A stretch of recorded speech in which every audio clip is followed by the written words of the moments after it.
ब्रह्ममुरारिसुरार्चितलिङ्गं निर्मलभासितशोभितलिङ्गम्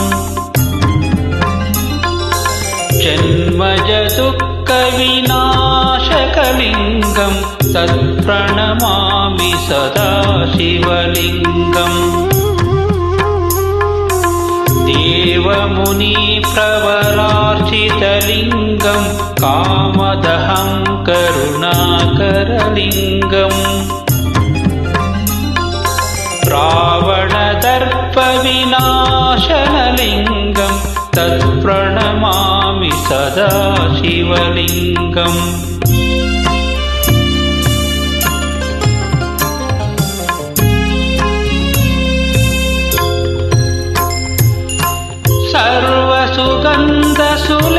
सर्वसुगन्धसुलेपितलिङ्गं बुद्धिविवर्धनकारणलिङ्गं सिद्धसुरासुरवन्दितलिङ्गं तत्प्रणमामि सदा शिवलिङ्गम् कनकमहामणिभूषितलिङ्गं मणिपतिवेष्टितशोभितलिङ्गम्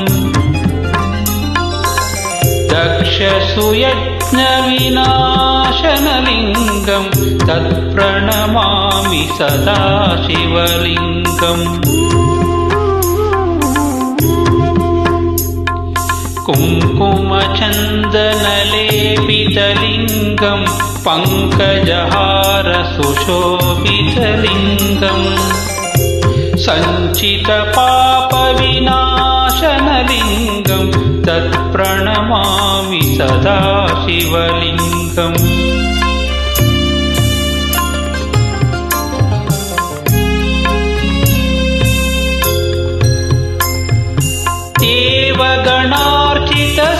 देवगणार्चितसेवितलिङ्गं भावैर्भक्तिभिरेव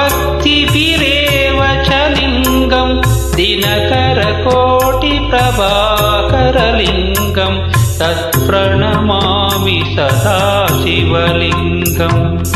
अष्टदलोपरिवेष्टितलिङ्गं सर्वसमत्वकारणलिङ्गम् अष्टदरिद्रविनाशनलिङ्गं तत्प्रणमामि सदा शिवलिङ्गम्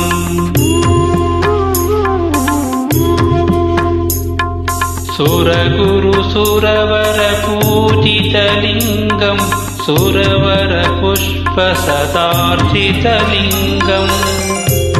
परात्परं परमात्मकलिङ्गं तत्प्रणमामि सदा शिवलिङ्गम् लिङ्गाष्टकमिदं पुण्यं यः पठेत् शिवसन्निधौ शिवलोकमवाप्नोति शिवेन सह मोदते।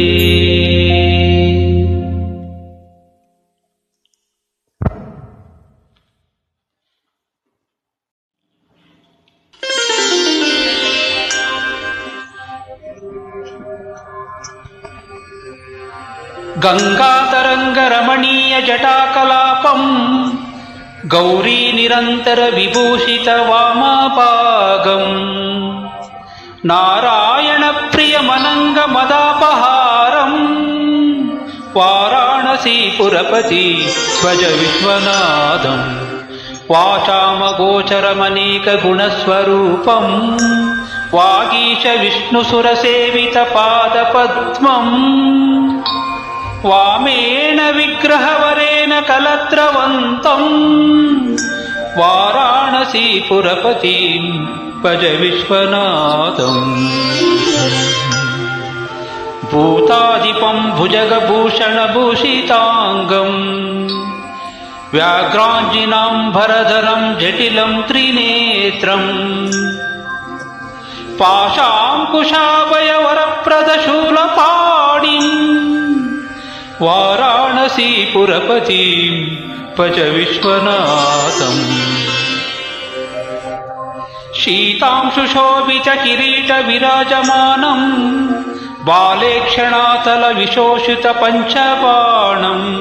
नागादिपरचितबासुरकर्णपूरम् वाराणसीपुरपतिं भज विश्वनाथम् पञ्चाननं दुरितमत्तमतङ्गजानं नागान्तकं धनुजपुङ्गवपन्नगानम् दावानलं मरणशोकचराटवीनां वाराणसीपुरपतिं भज विश्वनाथम् तेजोमयं सुगुणनिर्गुणमद्वितीयम् आनन्दकन्दमपराजितमप्रमेयम्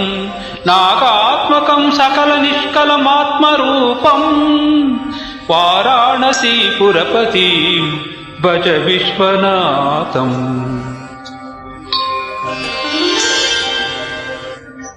आशां विहाय परिष्कृत्य परस्य निन्दां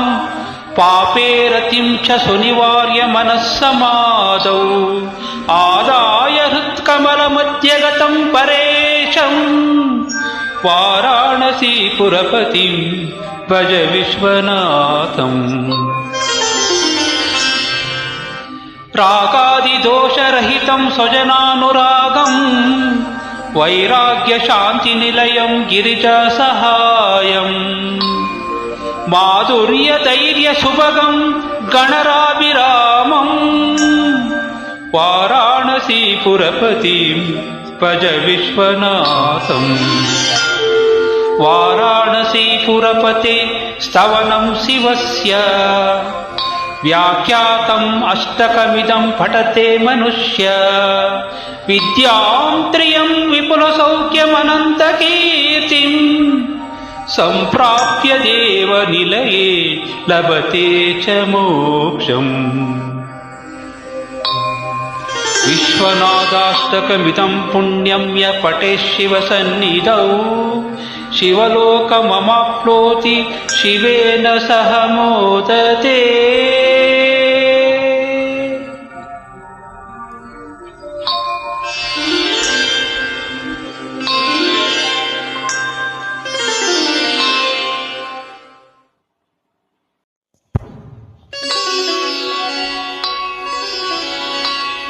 त्रिदलं त्रिगुणाकारं त्रिनेत्रं च त्रियायुधं त्रिजन्मपापसंहारम् एकबिल्वं शिवार्पणम् त्रिशाखैः बिल्वपत्रैश्च अच्छिद्रैः कोमलैः शुभैः तव पूजां करिष्यामि एकबिल्वं शिवार्पणम् कोटिकन्या महादानं तिलपर्वतकोटयः काञ्चनं शैलदानेन एकबिल्वं शिवार्पणम् काशीक्षेत्रनिवासं च कालभैरवदर्शनम् प्रयागे माधवं दृष्ट्वा एकबिल्वं शिवार्पणम् इन्दुवारेर्व्रतं स्मृत्वा निराहारो महेश्वरः नग्नं हौष्यामि देवेश एकबिल्वं शिवार्पणम् रामलिङ्गप्रतिष्ठा च विवाहितकृतं तथा तटाकानि च संधानम् एकबिल्वं शिवार्पणम् अखण्डबिल्वपत्रं च आयुतं शिवपूजनं कृतं नाम सहस्रेण एकबिल्वं शिवार्पणम् उमया सह देवेश नन्दिवाहनमेव च भस्मलेपन सर्वाङ्गम् एकबिल्वं शिवार्पणम् सालग्रामेषु विप्राणां तटाकं दशकोपयो यज्ञकोटिसहस्रश्च एकबिल्वं शिवार्पणम् दन्तिकोटिसहस्रेषु अश्वमेधशतक्रतौ कोटिकन्या महादानम् एकबिल्वं शिवार्पणम् बिल्वानां दर्शनं पुण्यं स्पर्शनं पापनाशनम् अघोरपापसंहारम् एकबिल्वं शिवार्पणम् सहस्रवेदपाठेषु ब्रह्मस्थापनमुच्यते अनेकव्रतकोटीनाम् एकबिल्वं शिवार्पणम् अन्नदानसहस्रेषु सहस्रोपनयनं तथा अनेकजन्मपापानि एकबिल्वं शिवार्पणम् बिल्वाष्टकमिदं पुण्यं यः पठेत् शिवसन्निधौ शिवलोकम् अवाप्नोति एकबिल्वं शिवार्पणम्।